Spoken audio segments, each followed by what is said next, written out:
Once upon a time, in a sky full of wings, one small bluebird sat still, grounded by a broken wing, while the rest of the world kept flying.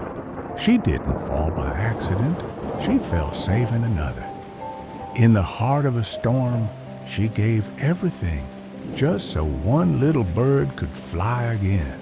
Now grounded in silence and rain, the sky forgot her. But kindness came in small forms.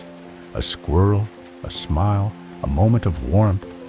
Until one day, the bird she saved returned.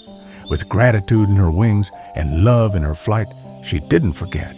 And when hope landed beside her, she tried again. Wobbly, scared, but determined.